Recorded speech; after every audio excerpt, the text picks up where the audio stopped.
So how can you set up your day to have a good day? And a lot of this is based on the work by Caroline Webb in her How to Have a Good Day.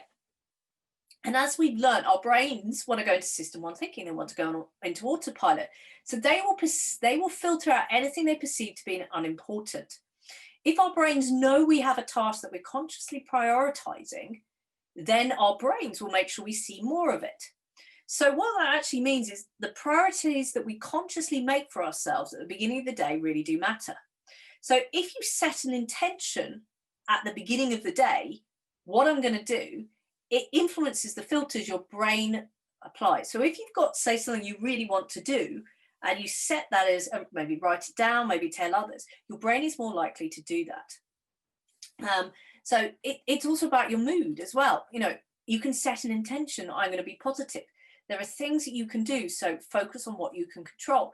A lot of our concerns relate to elements outside of our control. And always ask yourself, is this within my control? If not, can I influence it?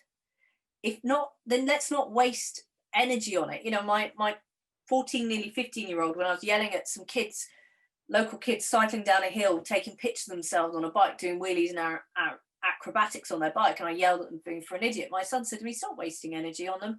They're at that age where their prefrontal cortex wants to take lots of dangerous things, isn't fully developed. You're just wasting your energy. Stop it. Oh, all right then. And it was true.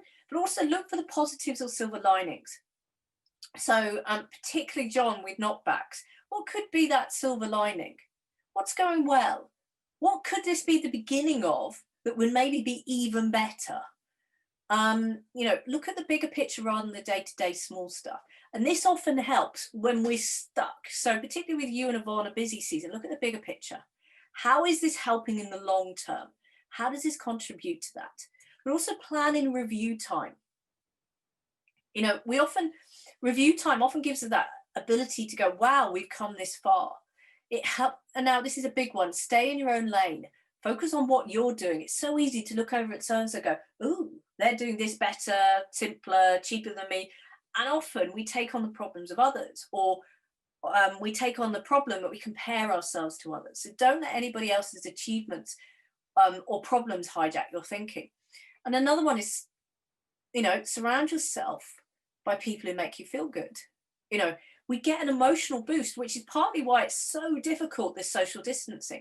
We get an emotional boost with interacting with people who are supportive and have our best interests at heart. So if you're not already, go into the private Facebook group, the paid for private Facebook group for Progress to Partner members. There'll always be somebody that will give you a bit of helpful advice, will give you a bit of a thumbs up, that can really, really help. So how do you set your intention at the beginning of the day?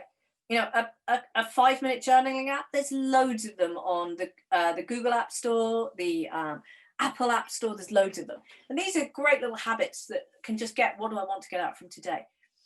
You could use Caroline Webb's intention model at the beginning of the day. What's my aim for the day? What attitude am I going to take in today? What concerns or fears are you having which could sabotage performance? Can you put them aside for the day? Attention, given your real priorities today, where do you need to focus your attentions? But always remember, we want our brain in a positive state. So make your intentions positive. Saying, I don't want to get stressed today. Your brain doesn't hear the not in it. The brain hears, I'm going to be stressed today. So make it positive. I'm going to be at my best. I'm going to keep my brain as much as possible in a discovery state. But also check any assumptions you're carrying into the day. But also remove absolute language. I always, I have to. There's always some shades of grey in there. But the other thing is about having a brain-friendly to-do list. Only have today's task visible. We don't need our brain to take in more information than it needs to. Have a system that makes it satisfied to tick things off. If you love crossing it out, do it. If you're going to give yourself a reward for doing it, keep that to-do list visible. Make sure it's there and in front of you. I actually have a little post-it note to remind me of the biggest thing I need to be doing, which is update our practice management system. A big bit of mindset is to put your self-care first. I'm nearly finished, by the way. I'm going to run over by a couple of minutes. Put your self-care first, but then plan everything else around that.